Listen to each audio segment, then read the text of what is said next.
যখন নাকি উহুদ যুদ্ধের ময়দানে এমন একটা সংবাদ ছড়িয়ে পড়ল, আল্লাহর নবী বিশ্ব নবী রাহমাতুল লিল আলামিনকে যুদ্ধের ময়দানে হত্যা করা হয়েছে, নবীজি শাহাদাত বরণ করেছেন। এমন একটা সংবাদ যখন উহুদের ময়দান থেকে যখন ছড়িয়ে পড়ল, সাহাবীরা পাগলের মতো হয়ে গেল, উম্মাদের মতো হয়ে গেল, তারা পাগলের মতো হয়ে গেল। হ্যাঁ, আমাদের নবী নাই, নবীর বিরহ ব্যথা তারা সহ্য করতে পারতেছে না। এমন একটা পরিস্থিতি যখন শুরু হইল, হঠাৎ করে একজন মহিলা আওলাকে সে পাগলের মতো উহুদের যুদ্ধের ময়দানের দিকে দৌড় দিল। রাস্তার মধ্যে একজন সাহাবীর সঙ্গে সাক্ষাৎ হয়েছে। সাহাবী ডেকে ডেকে বলে, ওগো মহিলা, কোথায় যাও? বলে, উহুদের ময়দানে যাই। উহুদের ময়দানে গিয়ে কোনো লাভ নাই, তোমার বাবা যে যুদ্ধের ময়দানে গিয়েছিল, তোমার বাবা তো শাহাদাত বরণ করেছে। মহিলা কোনো কথা বলে না, আবার উহুদের ময়দানের দিকে দৌড়ায়। রাস্তায় আরেকজন সাহাবীর সঙ্গে সাক্ষাৎ হলো। সাহাবী বলেন, মহিলা কোথায় যাও? বলে, উহুদের ময়দানে যাই, গিয়ে কোনো লাভ নাই, তোমার সন্তান যে যুদ্ধের ময়দানে গিয়েছিল, তোমার সন্তান শাহাদাত বরণ করেছে। মহিলা কোনো কথা বলে না, আবার উহুদের ময়দানের দিকে দৌড়ায়। আরেকজনের সঙ্গে সাক্ষাৎ হলো। বলে, মহিলা কোথায় যাও? বলে, উহুদের ময়দানে যাই, গিয়ে কোনো লাভ নাই, তোমার স্বামী যে যুদ্ধের ময়দানে গিয়েছিল, তোমার স্বামীও শাহাদাত বরণ করেছে, গিয়ে কোনো লাভ নাই। এবার মহিলা বলেন, সাহাবীরা রে, উহুদের ময়দানে আমার বাবা শহীদ হয়েছে, সংবাদ পেয়েছি, আমার স্বামী শহীদ হয়েছে, সংবাদ পেয়েছি, আমার সন্তান শহীদ হয়েছে, সংবাদ পেয়েছি, কিন্তু সাহাবীরা রে, আমার বাবা শহীদ হইল, তাতে আমার বিন্দু পরিমাণ কোনো কষ্ট নাই। আমার সন্তান শাহাদাত বরণ করলো, আমার বিন্দু পরিমাণ কোনো কষ্ট নাই। আমার স্বামী শাহাদাত বরণ করলো, আমার বিন্দু পরিমাণ কষ্ট নাই। সাহাবীরা আগে খবর দেয়, উহুদের ময়দানে আমার দিনের নবী এখনো জিন্দা আসেনি।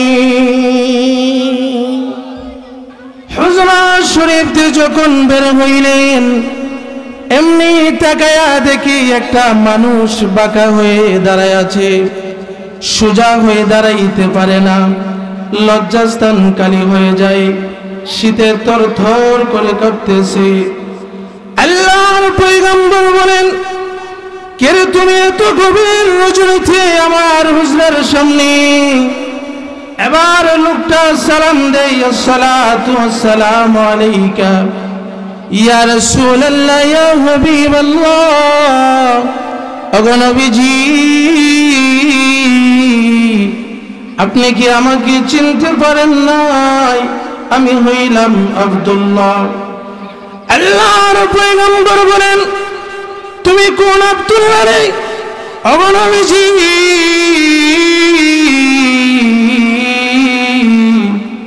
কিছুদিন পূর্বে আপনার দরবারে কালিমা পড়ে মুসলমান হয়েছিলাম, আমার নাম ছিল আব্দুল উজ্জা, আপনি আমার নামটা পরিবর্তন করে আব্দুল্লাহ রেখেছেন, আমি হইলাম সেই আব্দুল্লাহ।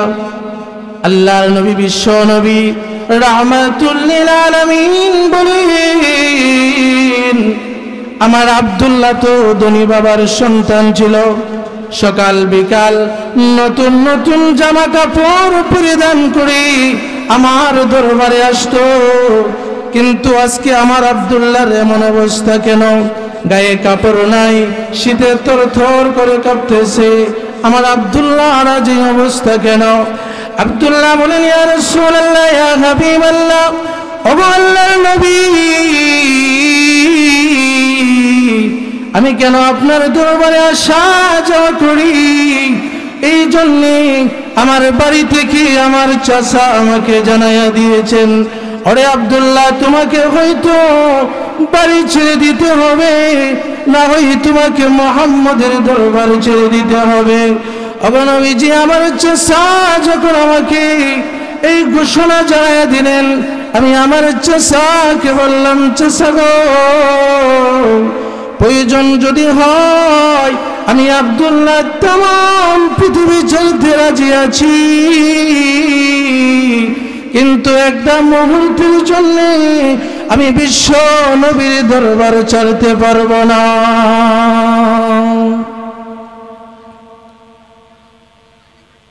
নবীজি, আমি আমার চাচাকে যখন এই ঘোষণা জানাইয়া দিলাম, আমার চাচা আমাকে বাড়ি থেকে যখন বের করে দিল, নবীজি,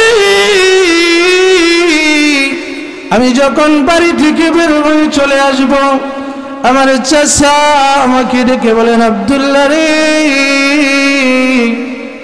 তোমার পরনে যে কাপড়গুলি আছে সেগুলো তো আমাদের টাকার কেনার কাপড়, সুতরাং কাপড়গুলি তুমি খুলে দিয়ে যাও। নবীজি,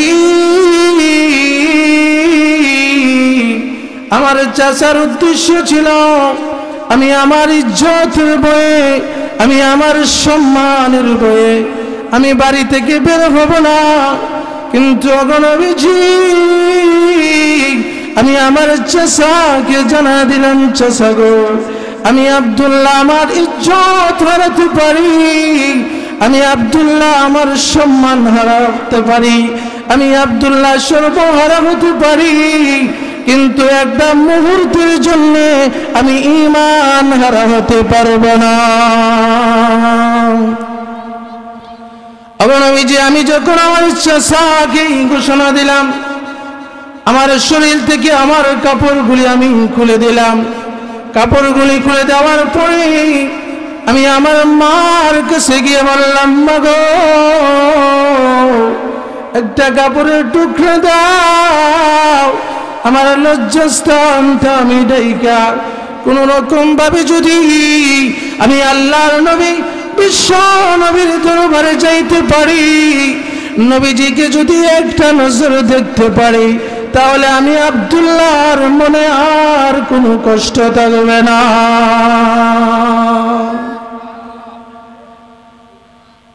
নবীজি এই বলি আমার মা আমাকে একটা কাপড়ের টুকরা যখন দিল, এই কাপড়ের টুকরা দিয়ে আমি আমার লজ্জাস্থান থেকে ডাইকা আপনার হুজরার শরীফের সামনে এসে দাঁড়ায় আছি, কখন আপনি বের হবেন গো নবী,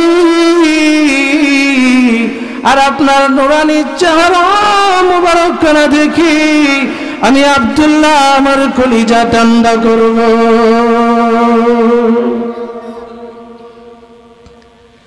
আল্লাহর পয়গম্বর হযরত আব্দুল্লাহর কথাগুলি শুনিয়া নবীজির চোখ বেয়ে টপ টপ করে পানি বাহির হওয়া শুরু হয়েছে। আল্লাহর নবী বিশ্ব নবী রাহমাতুল লিল আলামিন আব্দুল্লাহকে বলেন, আব্দুল্লাহ আয় আয় আমার হুজরা শরীফের ভিতরে আয়। আব্দুল্লাহকে নবীজি হুজরা শরীফের ভিতরে নিয়ে গিয়ে নবীজির দুইটা ব্যবহারের কাপড় হযরত আব্দুল্লাহকে নবীজি হাদিয়া দিলেন। ও ভাই, নবীজির দুইখান ব্যবহারের কাপড়ের কত দাম! আব্দুল্লাহকে যখন নবীজি দুইটা ব্যবহারের কাপড় হাদিয়া দান করলেন, এরপর থেকে আব্দুল্লাহর টাইটেল পড়ে গেল আব্দুল্লাহ যুল বাকাতাইন রাদিয়াল্লাহু তাআলা আনহু। আল্লাহর নবী বিশ্ব নবী রাহমাতুল লিল আলামিন আব্দুল্লাহকে বলেন, আব্দুল্লাহ তোর কোনো আকাঙ্ক্ষা ছিনি, তোর কোনো আশা ছিনি বল। আব্দুল্লাহ বলেন, নবীজি আমি আব্দুল্লাহর দুনিয়ার কোনো আকাঙ্ক্ষা নাই, আমি আব্দুল্লাহর দুনিয়ার কোনো তামান্না নাই, কিন্তু নবীজি আপনি মহান আল্লাহর কাছে আমার জন্য একটু দোয়া করে দেন, মহান আল্লাহ রব্বুল আলামিন যাতে করে আমি আব্দুল্লাহর শাহাদতের তামান্না কবুল করে নেই। নবীজি আপনি বলেছেন শাহাদতের মরণ হইলে নাকি মরণের কোনো কষ্ট হয় না। নবীজি আপনি বলেছেন শাহাদত বরণ করলেই কবরে মুনকার নাকির সওয়াল জবাবের জন্য আসে না। নবীজি আপনি বলেছেন শহীদ হয়ে মরলে নাকি বিনা হিসাবে জান্নাতে যাওয়া যায়। ওগো নবীজি, আপনি আল্লাহর কাছে দরখাস্ত করুন, মহান আল্লাহ যাতে করে আমি আব্দুল্লাহর শাহাদাতের তামান্না কবুল করে নেন। আব্দুল্লাহ বলেন, ওগো নবীজি, আমার দুনিয়ার কোনো আকাঙ্ক্ষা, দুনিয়ার কোনো তামান্না নাই। আমার তামান্না হলো, আপনি বলেছেন শাহাদাতের মরণ হইলে মরণের কোনো কষ্ট হয় না। আপনি বলেছেন শাহাদাতের মরণ হইলে কবরে মুনকার নাকির সওয়াল জবাবের জন্য আসে না। আপনি বলেছেন শহীদ হয়ে মরলে বিনা হিসাবে জান্নাতে যাওয়া যায়। ও নবী, আপনি আল্লাহর কাছে দোয়া করে দেন, আমি আল্লাহ যেন, আমার আল্লাহ যেন আমি আব্দুল্লাহর এই শাহাদাতের তামান্নাকে কবুল করে নেই। চিন্তা করেন সাহাবায়ে কেরাম তাদের শাহাদাতের তামান্না যাতে আল্লাহ কবুল করে নেয়, এই জন্য তারা দোয়া চাইছে। দ্বীনের জন্য, আল্লাহর রাস্তায় তারা শহীদ হওয়ার জন্য সদা সর্বদাই তারা প্রস্তুত ছিল। তাদের ভিতরে আল্লাহ এবং রাসূলের প্রেম এই পরিমাণ ছিল যে তারা একেবারে পাগল হয়ে যাইত রাসূলের মহব্বত আর আল্লাহর মহব্বত তারা প্রকাশ করার জন্য। আল্লাহর নবী আব্দুল্লাহর জন্য নবীজি দোয়া করবেন। নবীজি যখন হাত তুলে আব্দুল্লাহর জন্য দোয়া করবেন, নবীজির দোয়া হোক বদদোয়া হোক, হাত তুলতে দেরি হয় আর ওই দোয়া কবুল হইতে একটা সেকেন্ড সময় দেরি হয় না। নবীজির দোয়া কেমন দ্রুত গতিতে কবুল হয়, একটা ঘটনা বললেই বুঝতে পারবেন যে আল্লাহর নবীর দোয়া মহান আল্লাহ এত তাড়াতাড়ি কবুল করে নেয়। নবীজি হাত তুলতে দেরি, দোয়া হোক বদদোয়া হোক, হাত তুলতে দেরি আর ওই দোয়া আল্লাহর দরবারে কবুল হইতে দেরি হয় না। আল্লাহর নবী বিশ্ব নবী রাহমাতুল লিল আলামিনের সাহাবী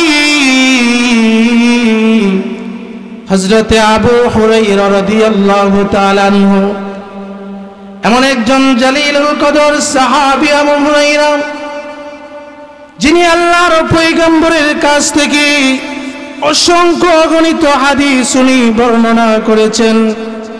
হাদিসের পৃষ্ঠায় পৃষ্ঠায় যার নাম পাওয়া যায় এমন একজন দামি সাহাবী আবু হুরায়রা রাদিয়াল্লাহু তাআলা আনহু আল্লাহর নবী বিশ্ব নবী রাহমাতুল লিল আলামিনের কাছে গিয়ে আল্লাহর নবীকে বলেন, ইয়া রাসূলুল্লাহ, ইয়া হাবিবাল্লাহ, আল্লাহর নবী গো, আপনি আমার মার জন্য একটু দোয়া করে দিন, আমার মা যাতে করে কালিমা পড়ে মুসলমান হয়ে যায়। ওগো নবীজি, আমি আবু হুরায়রা যখন আপনার দরবার থেকে প্রতিদিন যখন আমি বাড়িতে যাই, বাড়িতে যাওয়ার পরে আমার মা আমাকে অনেক বকাঝকা করে, আমাকে দরওয়াজা খুলে দিতে চাই না। ওগো নবীজি, এই জন্য মহান আল্লাহর কাছে একটু দোয়া করে দিন, মহান আল্লাহ যাতে করে আমার আম্মাকে ইসলামের জন্য কবুল করে নেয় এবং আমার আম্মা কালিমা পড়ে মুসলমান হয়ে যায়। আল্লাহ নবী বিশ্ব নবী রাহমাতুল লিল আলামিন আবু হুরায়রার মার জন্য যখন নবীজি দোয়া করবেন, নবীজি যখন দুইটা হাত যখন আসমানের দিকে বাড়াইয়া ধরলেন, এমনি আবু হুরায়রা আল্লাহর নবী বিশ্ব নবী রাহমাতুল লিল আলামিনের দরবার থেকে আবু হুরায়রা দৌড় দিয়ে বের হয়ে চলে গেলেন।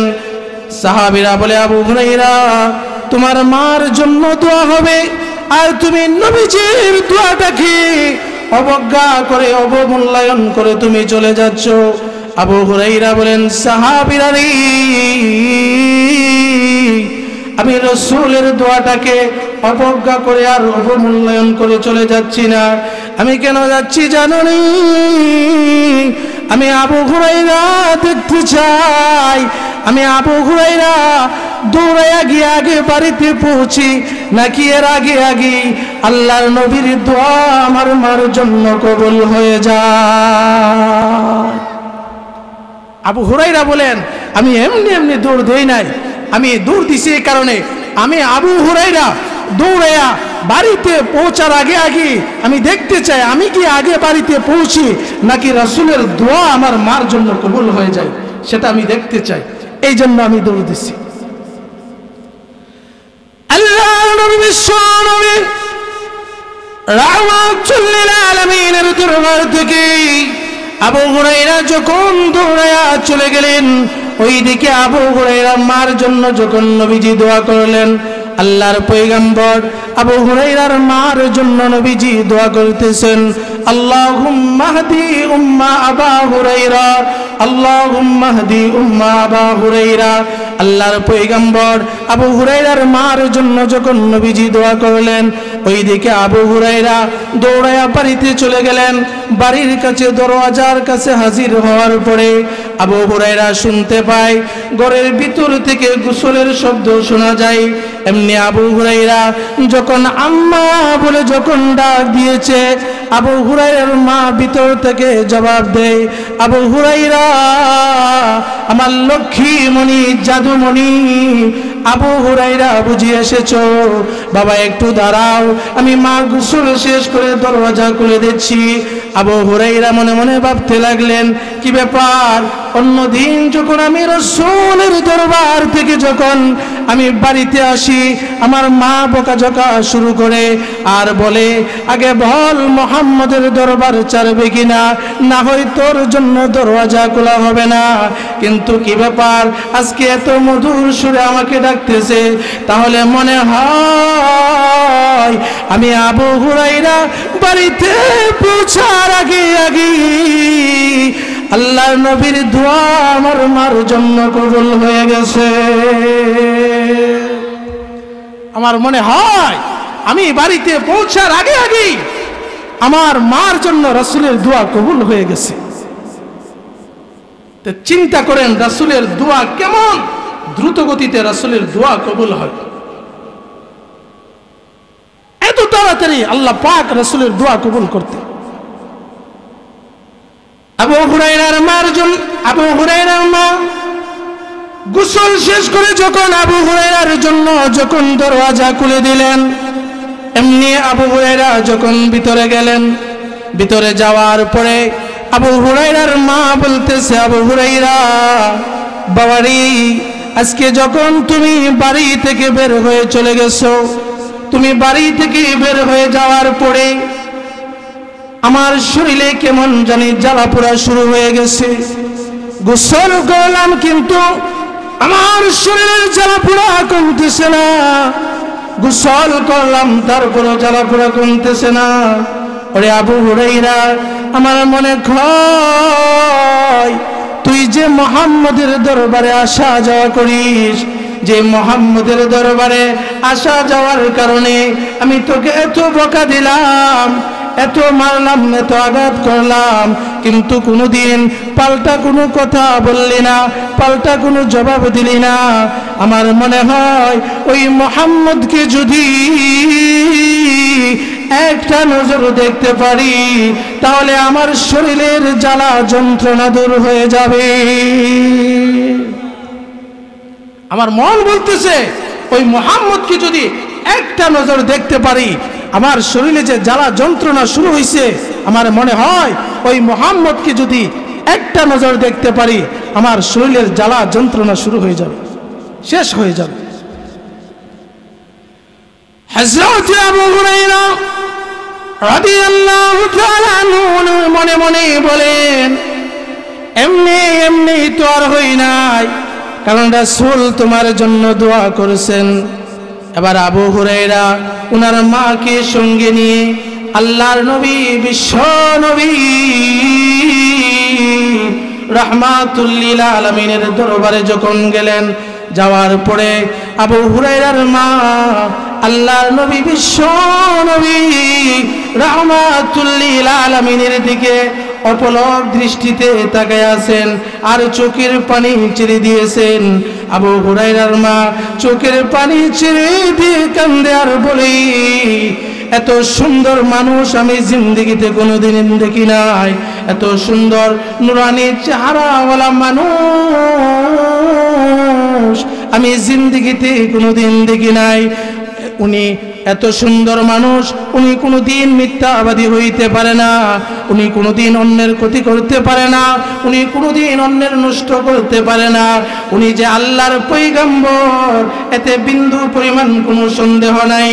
এমনি আবু হুরায়রা মা বলেন, অবনবীজি আমি আর দেরি করতে চাই না, এই মুহূর্তে আপনি আমাকে কালিমা পড়ে মুসলমান বানায়া দিন। নবী আমি আর দেরি করতে চাই না, আমাকে এই মুহূর্তে আপনি কালিমা পড়ে মুসলমান বানায় দিন। ওই যে রাসূল আবু হুরায়রার মার জন্য দোয়া করছেন, যার কারণে রাসূলের দোয়ার বদলতে আবু হুরায়রার মা কালিমা পড়ে মুসলমান হয়ে গিয়েছে। তো যেই কথাটা বলতেছিলাম যে রাসূলের দোয়া কেমন দ্রুত গতিতে কবুল হয়, মনে আসেনি? আব্দুল্লাহর জন্য যে আল্লাহ রাসূল দোয়া করলেন, আল্লাহর পয়গম্বর আব্দুল্লাহর জন্য দোয়া করলেন, আয় আল্লাহ তুমি আমার আব্দুল্লাহর শাহাদাতের তামান্নাকে কবুল করে নাও। আল্লাহ রাসূল যখন আব্দুল্লাহর জন্য দোয়া করলেন, রাসূলের দোয়াটা আব্দুল্লাহর জন্য কেমন জানি কবুল হয়ে গেছে। আল্লাহর নবী বিশ্ব নবী রাহমাতুল লিল আলামিন আল্লাহর নবী যখন আব্দুল্লাহর জন্য যখন নবীজি দোয়া করলেন, আল্লাহর নবীর দোয়া কেমন জানি আব্দুল্লাহর জন্য কবুল হয়ে গেল। কিছুদিন পরে তবুক যুদ্ধের যখন সময় হইল, আল্লাহর রাসূলের সঙ্গে আব্দুল্লাহ তবুক যুদ্ধের ময়দানে গেলেন, কিন্তু তবুক যুদ্ধটা আর হলো না। রাস্তা থেকে ফিরে আসার পথে রাস্তার মধ্যে হযরতে আব্দুল্লাহ অসুস্থ হয়ে পড়লেন। অসুস্থ হওয়ার পরে সেখানেই উনি ইন্তেকাল করেন।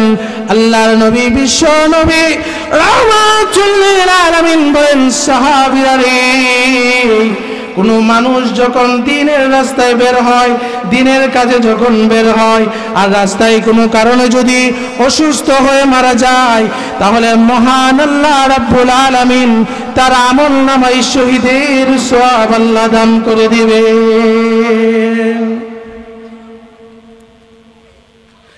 আল্লাহর নবী বিশ্ব নবী রাহমাতুল লিল আলামিন সাহাবীদেরকে বলেন, সাহাবীরা রে, আমার আব্দুল্লাহর লাশ ধৌত করো, কাপড়ের কাপড় পরিধান করাও, জানাজার ব্যবস্থা করো। আমি রাসূল নিজেই আমার আব্দুল্লাহর জানাজার নামাজ পড়াইব। সাহাবীরা আব্দুল্লাহর লাশ ধৌত করলো, কাপড়ের কাপড় পরিধান করাইলো। আল্লাহর নবী বিশ্ব নবী নিজে আব্দুল্লাহর জানাজার নামাজ আদায় করাইলেন। রাসূল আব্দুল্লাহর নামাজের ইমামতি শেষ করে আব্দুল্লাহর লাশ যখন কাটিয়ায় উঠানো হলো, আব্দুল্লাহর লাশ যখন আবার গুরুস্থানের দিকে যখন নিয়ে যাওয়া হচ্ছে, সাহাবীরা যাচ্ছে, আল্লাহর রাসূল আব্দুল্লাহর লাশের পিছনে পিছনে গুরুস্থানের দিকে যাচ্ছে। এবার যখন আব্দুল্লাহর লাশ যখন কবরের পার যখন নিয়ে যাওয়া হলো, কবরের পাশে নিয়ে যাওয়ার পরে আল্লাহর নবী বিশ্ব নবী রাহমাতুল লিল আলামিন বলেন, সাহাবীরা রে, আমার আব্দুল্লাহর কবরে তোরা কেউ নামবি না, আমি রাসূল নিজে আমার আব্দুল্লাহর কবরে আমি নামব। আল্লাহর নবী বিশ্ব নবী রাহমাতুল লিল আলামিন আব্দুল্লাহর কবরে নামার পরে আল্লাহর নবী আবার বলেন, সাহাবীরা রে, দে দে দে আমার আব্দুল্লাহর লাশটা আমার হাতে ছেড়ে দে। সাহাবীরা যখন আব্দুল্লাহর লাশ আল্লাহর নবীর হাতে যখন ছেড়ে দিলেন, আল্লাহর নবী বিশ্ব নবী রাহমাতুল লিল আলামিন আব্দুল্লাহর লাশটাকে নবীজি এইভাবে আকাশের দিকে উঠায়া ধরলেন। এভাবে আকাশের দিকে উঠাইয়া আল্লাহর নবী বলেন, আল্লাহ, আমার আব্দুল্লাহর প্রতি আমি রাজি, আয় আল্লাহ মেহেরবানি করে তুমিও আমার আব্দুল্লাহর প্রতি রাজি হয়ে যাও। আয় আল্লাহ, আমার আব্দুল্লাহর লাশটাকে এখন আমার কুল থেকে তোমার রহমতের কুলে আমি স্থানান্তর করতেছি। আল্লাহর পয়গম্বর যখন আব্দুল্লাহর লাশ লইয়া যখন নবীজি এই কথাটা যখন নবীজি বললেন, কবরের পাশে যত সাহাবীরা ছিল সমস্ত সাহাবীরা জমিনে গড়াগড়ি করে কান্না শুরু করেছে। বিশেষ করে সাদ ইবনে আবি ওয়াক্কাস রাদিয়াল্লাহু তাআলা আনহু উনি জমিনে গড়া কান্না করে আর বলে, আব্দুল্লাহ রে,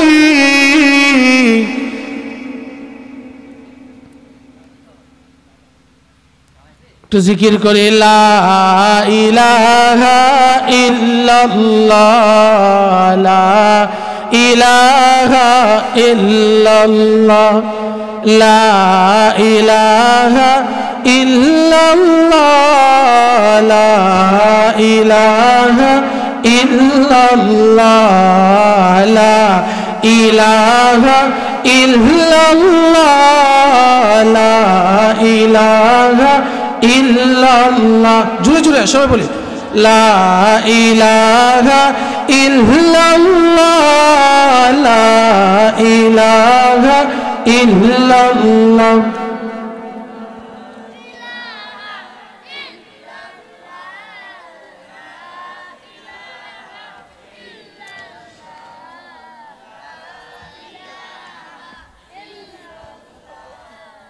আসিয়া বলে আল্লাহ আল্লাহ, ফেরাউন দিল আর জ্বালা। আমার আল্লাহ বলে ও জিবরাইল, জান্নাতেরি কুলতলা, লা ইলাহা ইল্লাল্লাহ, লা ইলাহা ইল্লাল্লাহ।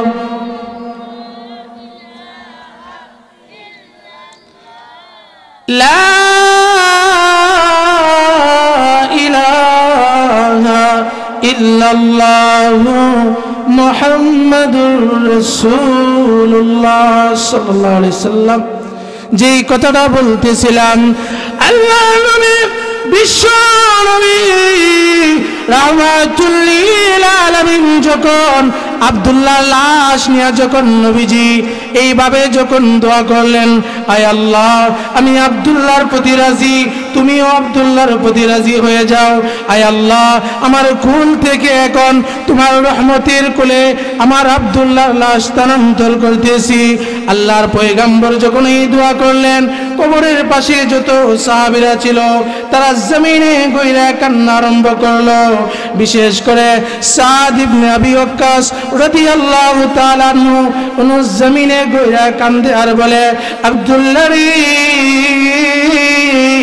তোর ভাগ্য কতই না ভালো রে, যেই জায়গায় আল্লাহর নবী বলেছেন, আল্লাহ আমি আব্দুল্লাহর প্রতি রাজি, তুমিও আব্দুল্লাহর প্রতি রাজি হয়ে যাও। ভাইরা আমার, যে কথাটা বলতেছিলাম, সাহাবায়ে কেরাম রাসূলের জন্য, রাসূলের ভালোবাসার জন্য, আল্লাহর ভালোবাসার জন্য তাদের গোটা জিন্দেগি তারা কুরবানি দিয়েছেন। সাহাবীদের ভিতরে আল্লাহ এবং রাসূলের প্রেম ভালোবাসা কি পরিমাণ ছিল তার ঘটনা যদি বলতে চাই, আজকে সারা রাত বলেও শেষ করা যাবে না। আর একজন সাহাবীর ঘটনা বলে আমি শেষ করে দেব। যখন নাকি উহুদ যুদ্ধের ময়দানে এমন একটা সংবাদ ছড়িয়ে পড়ল, আল্লাহর নবী বিশ্ব নবী রাহমাতুল লিল আলামিনকে যুদ্ধের ময়দানে হত্যা করা হয়েছে, নবীজি শাহাদাত বরণ করেছেন। এমন একটা সংবাদ যখন উহুদের ময়দান থেকে যখন ছড়িয়ে পড়ল, সাহাবীরা পাগলের মতো হয়ে গেল, উম্মাদের মতো হয়ে গেল, তারা পাগলের মতো হয়ে গেল। হ্যাঁ, আমাদের নবী নাই, নবীর বিরহ ব্যথা তারা সহ্য করতে পারতেছে না। এমন একটা পরিস্থিতি যখন শুরু হইল, হঠাৎ করে একজন মহিলা আওলাকে সে পাগলের মতো উহুদের যুদ্ধের ময়দানের দিকে দৌড় দিল। রাস্তার মধ্যে একজন সাহাবীর সঙ্গে সাক্ষাৎ হয়েছে। সাহাবী ডেকে ডেকে বলে, ওগো মহিলা, কোথায় যাও? বলে, উহুদের ময়দানে যাই। উহুদের ময়দানে গিয়ে কোনো লাভ নাই। তোমার বাবা যে যুদ্ধের ময়দানে গিয়েছিল, তোমার বাবা তো শাহাদত বরণ করেছে। মহিলা কোনো কথা বলে না, আবার উহুদের ময়দানের দিকে দৌড়ায়। রাস্তায় আরেকজন সাহাবীর সঙ্গে সাক্ষাৎ হলো। সাহাবী বলেন, মহিলা কোথায় যাও? বলে উহুদের ময়দানে যাই, গিয়ে কোনো লাভ নাই। তোমার সন্তান যে যুদ্ধের ময়দানে গিয়েছিল, তোমার সন্তান শাহাদত বরণ করেছে। মহিলা কোনো কথা বলে না, আবার উহুদের ময়দানের দিকে দৌড়ায়। আরেকজনের সঙ্গে সাক্ষাৎ হলো। বলে মহিলা কোথায় যাও? বলে উহুদের ময়দানে যাই, গিয়ে কোনো লাভ নাই। তোমার স্বামী যে যুদ্ধের ময়দানে গিয়েছিল, তোমার স্বামীও শাহাদত বরণ করেছে, গিয়ে কোনো লাভ নাই। এবার মহিলা বলেন, সাহাবীরা রে, উহুদের ময়দানে আমার বাবা শহীদ হয়েছে সংবাদ পেয়েছি, আমার স্বামী শহীদ হয়েছে সংবাদ পেয়েছি, আমার সন্তান শহীদ হয়েছে সংবাদ পেয়েছি, কিন্তু সাহাবীরা রে, আমার বাবা শহীদ হইল, তাতে আমার বিন্দু পরিমাণ কোনো কষ্ট নাই। আমার সন্তান শাহাদত বরণ করলো, আমার বিন্দু পরিমাণ কোনো কষ্ট নাই। আমার স্বামী শাহাদত বরণ করলো, আমার বিন্দু পরিমাণ কষ্ট নাই। সাহাবীরা আগে খবর দেয়, উহুদের ময়দানে আমার দিনের নবী এখনো জিন্দায় আসেনি।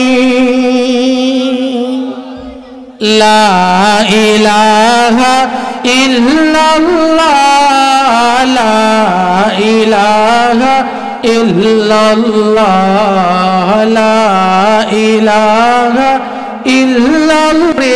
8 বছরের বালক ওর মার সাথে যখন ঘুমিয়ে আছে, হঠাৎ করে শুনে কে যেন বাড়ির পাশ দিয়ে এলান করে যাচ্ছে, হাইয়া আলাল জিহাদ, হাইয়া আলাল জিহাদ বলে কে যেন এলান করে যাচ্ছে। অন্যদিন হাইয়া আলাস সালাহ বলে মসজিদের মিনার থেকে বেলালে ডাকে, কিন্তু কে জানি আজকে রাস্তায় চলে আর বলে হাইয়া আলাল জিহাদ, জিহাদের জন্য আসো। এমন একটা সংবাদ যখন 8 বছরের বাচ্চার মার কানে গিয়ে যখন পৌঁছার পরে বাচ্চার মার ঘুম ভেঙে গেল। ঘুম ভেঙে যাওয়ার পরে তার 8 বছরের বাচ্চাকে বলেন, বাচ্চারে, আমি মার বড় তামান্না, আমি মার বড় ইচ্ছা, আমি হাসরের ময়দানে, আমি শহীদের মা হইয়া আমি হাসরের ময়দানে দাঁড়াবো। আমার সন্তান শাহাদত বরণ করবে, আর ওই সন্তানের পরিচয় দিয়ে আমি হাসরের ময়দানে দাঁড়াবো। এই কথাটা যখন 8 বছরের বাচ্চাকে মা জানাইয়া দিল, 8 বছরের বাচ্চা মাকে বলেন, মা তোমার কোনো টেনশন নাই, চিন্তা নাই, আমাকে রাসূলের দরবারে নিয়ে চলো,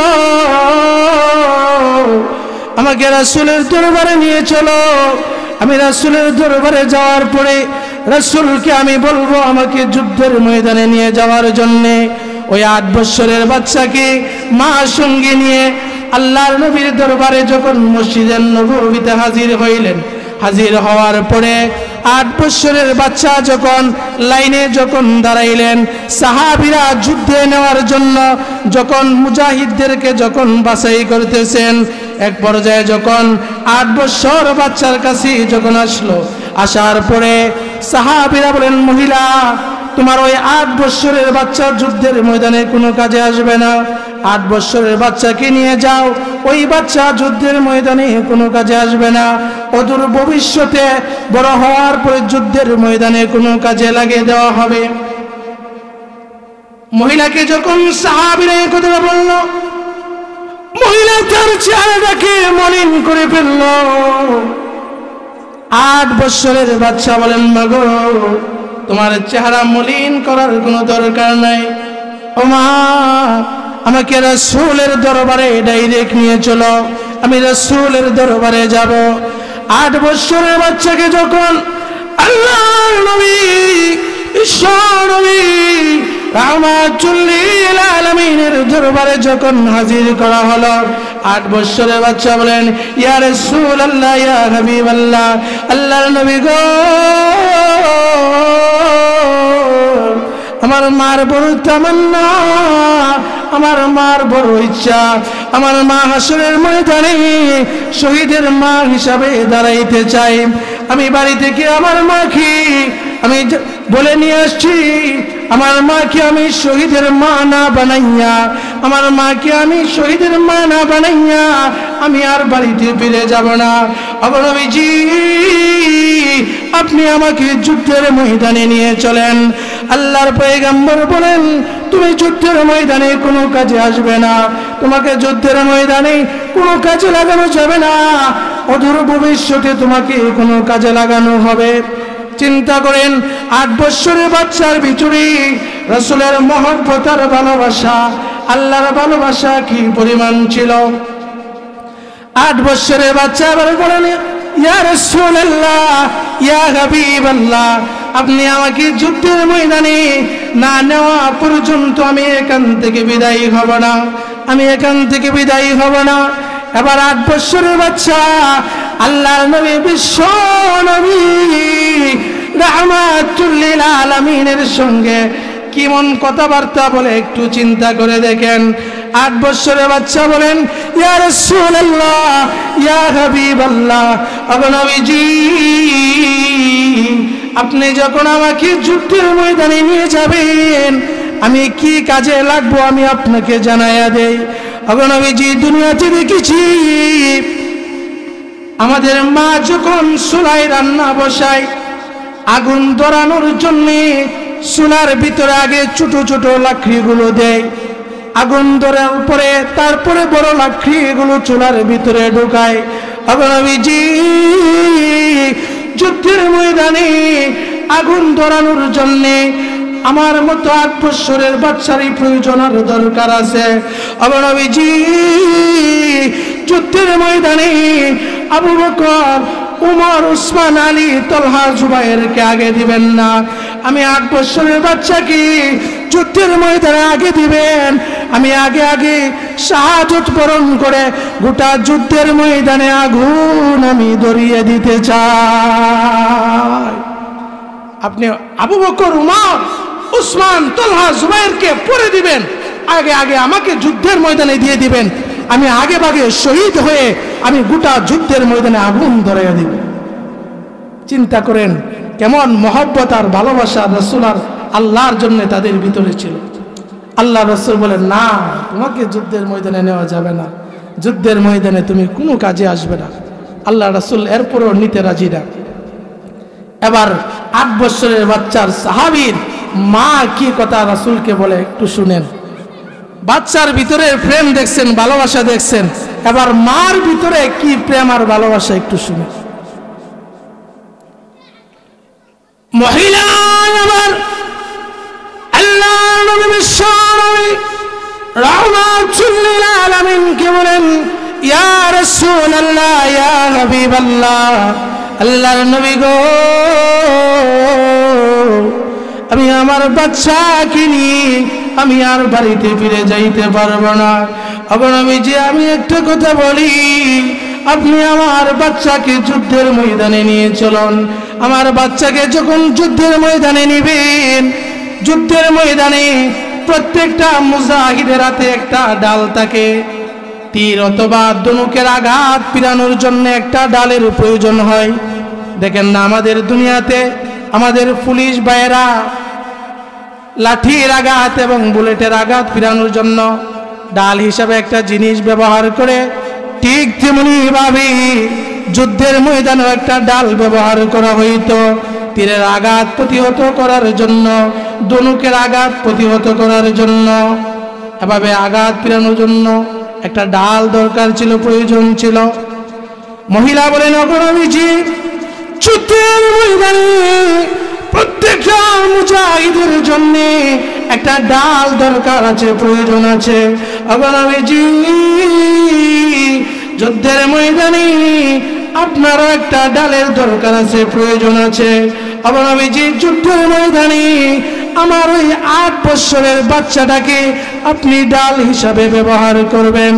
ডাল হিসাবে ব্যবহার করে আমার বাচ্চাকে যখন যুদ্ধের ময়দানে নিয়ে যাবেন, যখন বেঈমান মুশরিকদের সাথে যখন যুদ্ধ শুরু হয়ে যাবে, তখন নবীজি চতুর্দিক থেকে যখন তীর বর্ষার আঘাত যখন আসতে থাকবে, বৃষ্টির পুটার নেই যখন চতুর্দিক থেকে যখন তীর এবং ধনুকের আঘাত আসতে থাকবে, তখন নবীজি তীর ধনুকের যখন আঘাত আসতে থাকবে, আমার বাচ্চাকে আপনি তখন ডাল ব্যবহার করবেন, ডাল হিসাবে ব্যবহার করবেন।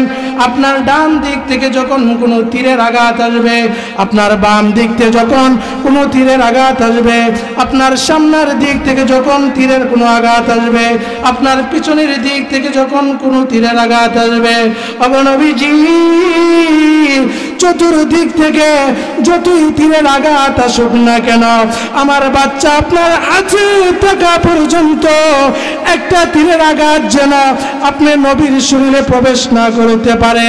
তীরের আঘাতে আমার বাচ্চার শরীর যদি জারজার হয়ে যায়, তারপর আমি মার মনে কোনো কষ্ট লাগবে না। কিন্তু নবীজি